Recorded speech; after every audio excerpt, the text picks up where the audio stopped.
விநாயகர் சதுர்த்தி என்றாலேயே தமிழ்நாட்டில் கொண்டாட்டம் கரை புரண்டோடும். ஆங்காங்கே விநாயகர் சிலைகள் பிரம்மாண்டமாக அமைக்கப்பட்டு சாலைகளில் ஊர்வலமாக எடுத்து செல்லப்பட்டு நீர்நிலைகளில் கரைக்கப்படும். இந்நிலையில் விநாயகர் சதுர்த்தி அன்றும் விநாயகர் ஊர்வலத்திற்காகவும் விழா ஏற்பாட்டாளர்கள் பின்பற்ற வேண்டிய நடைமுறைகள் குறித்து தமிழ்நாடு அரசு சார்பில் அறிவிப்பு வெளியிடப்பட்டுள்ளது. அதன்படி காவல்துறை அனுமதித்த இடங்களில் மட்டுமே விநாயகர் சிலைகள் வைக்கப்பட வேண்டும். விநாயகர் சிலைகள் 10 அடிக்கு மேல் இருக்கக்கூடாது. குறிப்பாக பிளாஸ்டிக் அல்லது பிளாஸ்டர் ஆஃப் பாரிஸ் போன்றவற்றினால் ஆன விநாயகர் சிலைகளை பயன்படுத்துவதற்கு தடை விதிக்கப்பட்டுள்ளது. களிமண்ணால் ஆன விநாயகர் சிலைகள் மட்டுமே பயன்படுத்த வேண்டும் என விதிமுறை வெளியிடப்பட்டுள்ளது. அதேபோல் நீர்நிலையில் எளிதில் கரையக்கூடிய வகையில் சிலைகளின் மீது நச்சு அல்லாத இயற்கையான முறையில் வண்ணங்கள் பூசப்பட வேண்டும். விநாயகர் சிலைகள் வைக்கப்பட்டுள்ள இடங்களில் எளிதில் தீப்பற்றக்கூடிய வகையில் பந்தல்கள் அமைக்கக்கூடாது.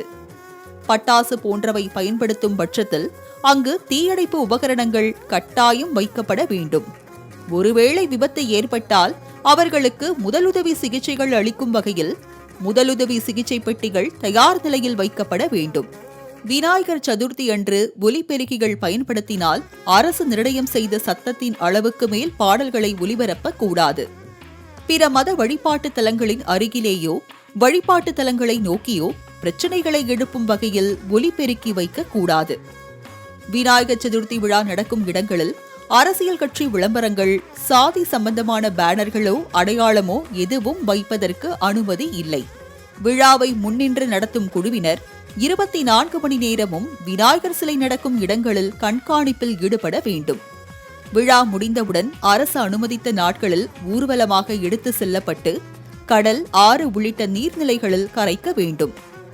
நீர்நிலைகளுக்குள் கொண்டு செல்வதற்கு முன்பாக மாலை, பூக்கள், இதர எடையுள்ள பொருட்களை வெளியிலேயே அகற்றிவிட வேண்டும். விநாயகர் சிலை நிறுவப்பட்ட அடுத்த 5 நாட்களுக்குள் கரைத்துவிட வேண்டும் என அறிவுறுத்தப்பட்டுள்ளது. இவ்வாறான விதிமுறைகளை மீறுவோர் மீது கடுமையான நடவடிக்கை பாயும் என எச்சரிக்கை விடுக்கப்பட்டுள்ளது.